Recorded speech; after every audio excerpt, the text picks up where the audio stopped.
Earlier this year, the World Cup winning US women's soccer team filed a gender discrimination lawsuit against the United States Soccer Federation.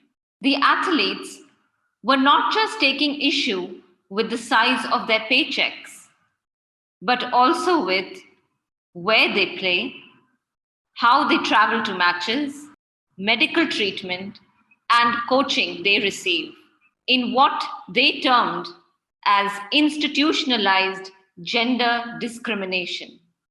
Our next session for the day is a panel discussion on Towards Equal Pay for Equal Play.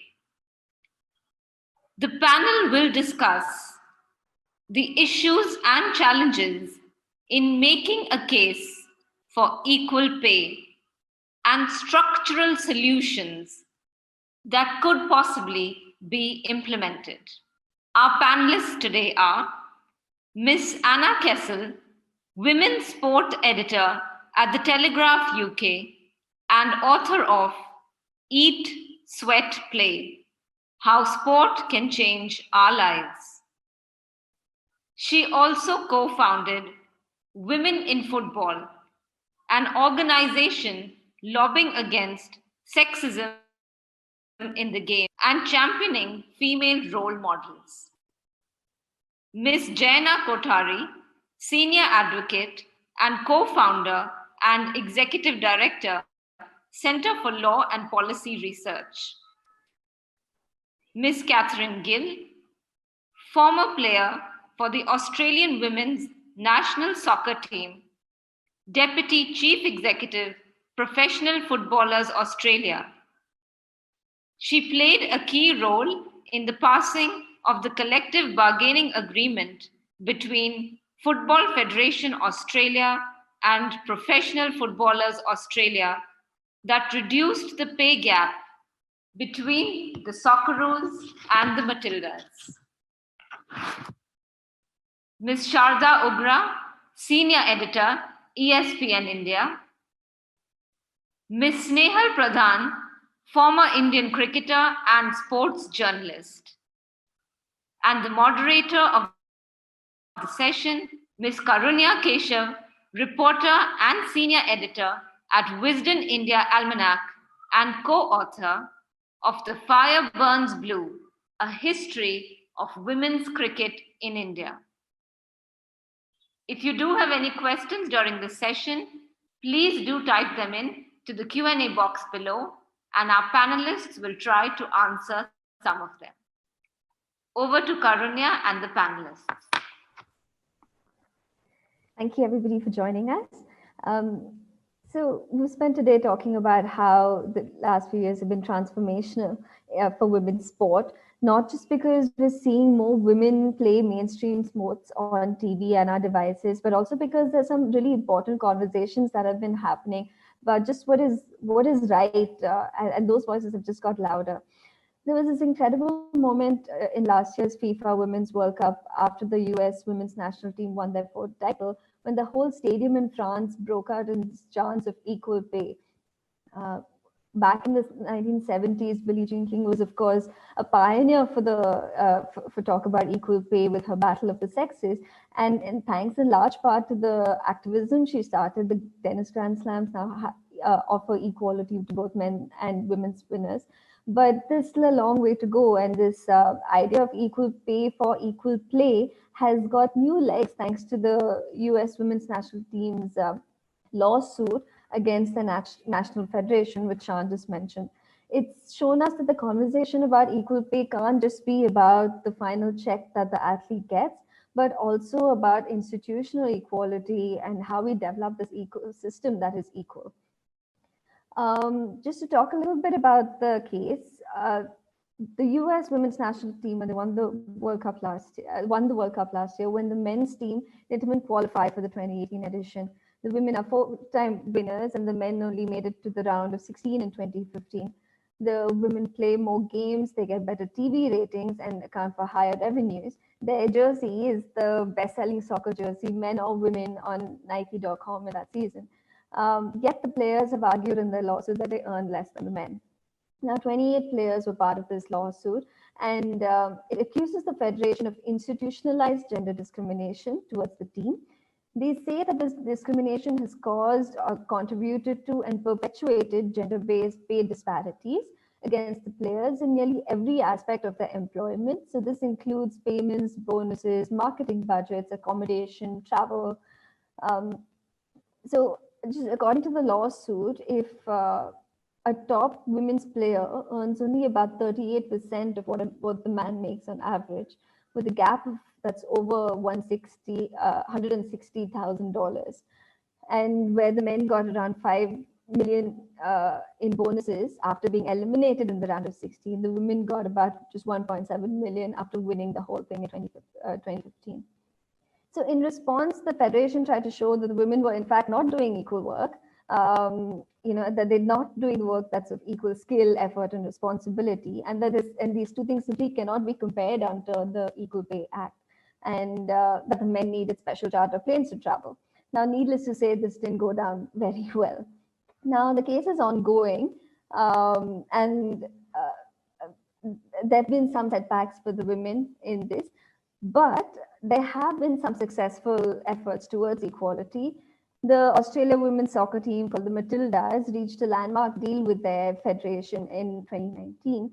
And this collective bargaining agreement reduced the pay gap and ensured that Matildas would be paid just as much as the Socceroos, which is what the men's team is called. And it assured them of equitable conditions of employment. We have with us Kathryn, so I'd probably like to start with her, who is part of this getting this historic deal in place. Kathryn, coming to you, can you give us a background of how this CBA was put into place, and why did the players finally say that what, enough is enough, and what does it mean for them to have this in place? Yeah, I'd be delighted to come in on that conversation, and it's great to be on. So thank you for inviting me and involving me. To paint a bit of a picture as to how we got to where we got to, it was definitely a journey. It started well before I was wearing the green and gold. So back when the Matildas first started in 1975, and they'd just come such a long way, but starting from a base where it was just that sense of gratitude that you feel, especially as a woman and a female in such a male-heavy sport, but sport in general, it always just seems to be like you should be grateful for being a part of that. And I know as when I was young and when I was playing, I never really cottoned on to the fact that we were doing exactly what our male counterparts were doing and receiving far less in terms of resources, in terms of remuneration, in terms of respect, in terms of commerciality, in terms of marketability. And it wasn't until I got involved with the Players Association here in Australia, the current organisation that I work for, that we understood the power of being a collective voice and being united and all working together and fighting for the same cause. And it was through that organisation where we were able to collectively bargain. We were able to organise, we were able to mobilise, we got behind what we needed to change. And that kind of started us on that journey to be able to reach a crescendo in 2015, where we were actually set to go off and play the US world champions. You live and you breathe for these moments, but we decided that the Federation wasn't meeting us halfway. They weren't willing to talk to us about our new collective deal. So we went on strike, effectively. We didn't get on a plane. And there was a lot of chaos around this, but from that chaos, this is what created this change. And we were empowered, we understood, we took a massive step. It was pretty bold and decisive for us to actually turn around and say, no, we're not going to play. We're not going to play until you start talking to us, you start respecting us, you start dignifying our careers as female footballers. And from there, I stepped out of the national team and then became more involved with the Players Association, and we then transitioned this into the domestic league. So we started with our W League. We collectively organised them. We started slow. We had basic incremental steps, and from then we looked after them. And then this kind of spitballed, and we came to a point where we were like, we can do this collective deal for the Matildas. And it was very principled. And I'm just taking you on the journey that we went on, but we basically structured it through 3 key principles. That there's a partnership, which is all about the players being partnered with the game, but also with the federations. And this was with the one brand, one team. So the Matildas and the Socceroos, they came together. Then we looked at gender equality and how we were going to remunerate. But it wasn't just about the financial reward. It was the performance standards that sat behind that, the respect, the commercialization, the branding. And then it was about leadership, is how we invest and we give back to grassroots. So those three key principles drove the deal, which then landed in a model where we could equitably be rewarded also, but be rewarded for everyone. So it was just fantastic for us to get to that point. There's this quote, I think that's attributed to Billie Jean King again, where she says that everyone thinks women should be thrilled when we get crumbs, but I want women to have the cake, the icing, and the cherry on the top. And it sounds like this is what something like the CBA does. Now, we saw in the case of the US women's national team that the federation claimed that the work done was just in fact not equal. And this is an argument that comes up a lot when we talk about equal pay, saying, you know, the women don't get as much, bring as much revenues in. So Jayna, if I can come to you, how do you make a case for equal pay in terms of, you know, the economics, in terms of rights, in terms of labor law? Thanks, Karunya, and thanks for having me part of this panel. Yeah, so, you know, when we talk of equal pay for equal play, it's rooted in the, you know, basic principles of equality and non-discrimination. And, you know, while we have it in our constitution, you know, it is a constitutional right to equality, you know, there are also equal remuneration laws. So, you know, I mean, I'll just talk about India, and, you know, we have the Equal Remuneration Act, which talks about equal pay for men and women doing the same kind of work. The question here in sports, I mean, you know, you spoke about the US case where there have been collective bargaining agreements, or in other countries as well, where players and teams get together and make these agreements. But in the Indian context, the scenario is a little different. And when we talk about equal pay at work in the sports field, the question really is that is sport, you know, is playing sport professionally, is that considered as work? And the payment that athletes receive, can you say that these are wages, or this is payment for work? Are they engaged in work? Are they employed by their teams or the federations or the sporting organizations?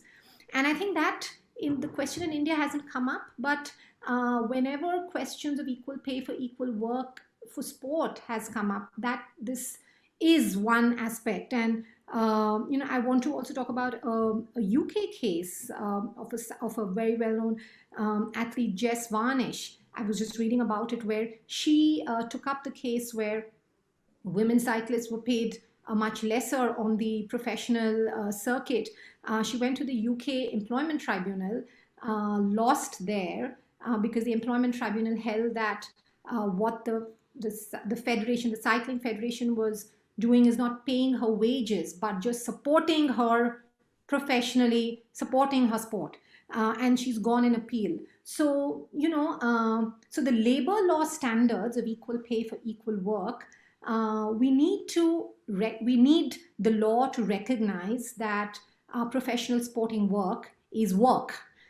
It's a work where their remuneration should be treated as work remuneration, as wages, and all compensation should be treated as such, where you can impose equality obligations, that there should be no discrimination. So, you know, in India, that kind of clarity is not there. And I think the second question, you know, you put that is the labor of women athletes, or say the economic value of their sport any lesser? And so therefore, you know, what about that? I mean, certainly, I mean, you know, in this panel, or you can ask any, you know, I don't think you can ever say that the labor value of women athletes is any less by any stretch. So I don't think you can say that at all.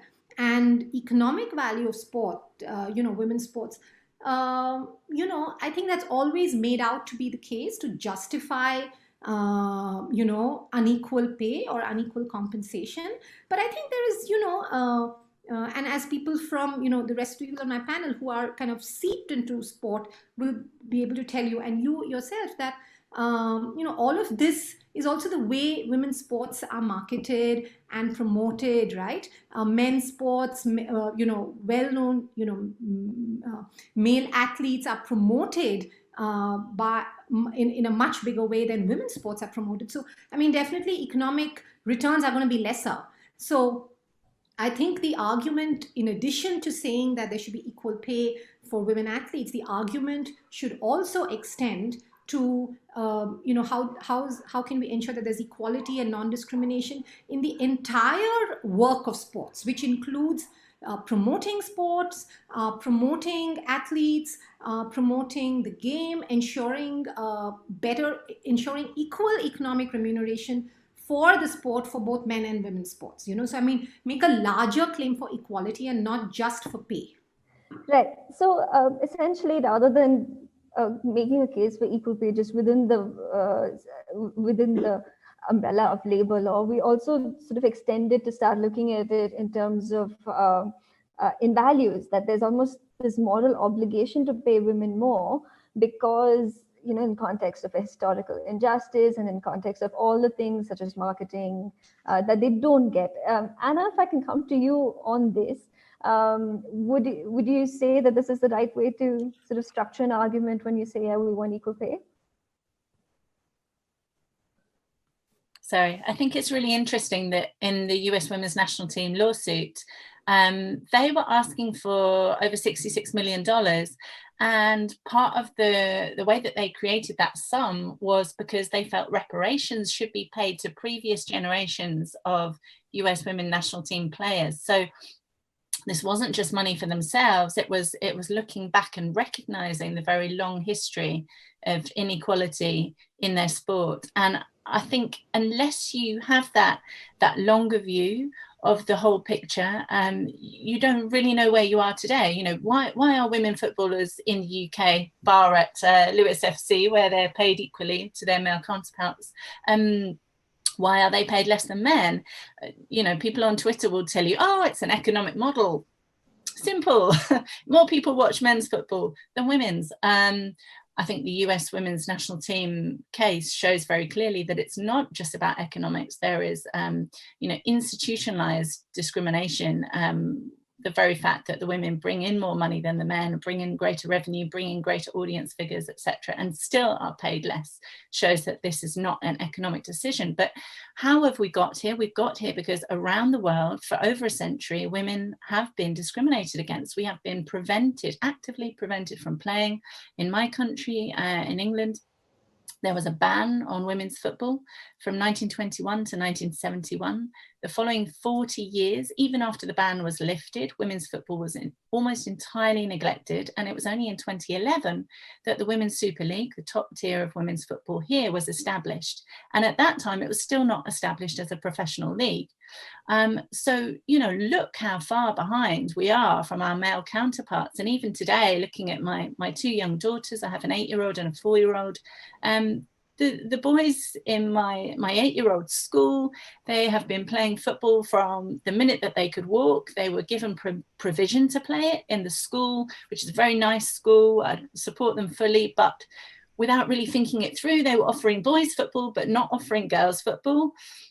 It's so embedded in every single way that we look. How can we possibly think that if we go by the economic argument, if we accept the kind of cultural social model, that women are going to get a fair deal? They're just not. And until we fight it, hats off to everything that the Australian women did to try and change things. Same to Norway as well, and all the people that are trying to make a difference. Until you make a decision that you're not going to accept it, and until people in positions of power make a decision that they're going to change it, things are not going to happen organically. We could wait another 200 years and we still would not be paid equal pay.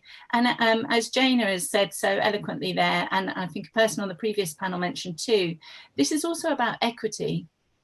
It's not just about money. Women have different needs to men, and unless we support women in an equitable way, we will not actually reach equality. Sharda, if I can come to you at this point, when we talk about this argument, it seems that a lot of the burden is still on the women to sort of point these things out, to point out these occasions where, as a young girl, if they they didn't really have all these chances. How do we sort of deal with that right now?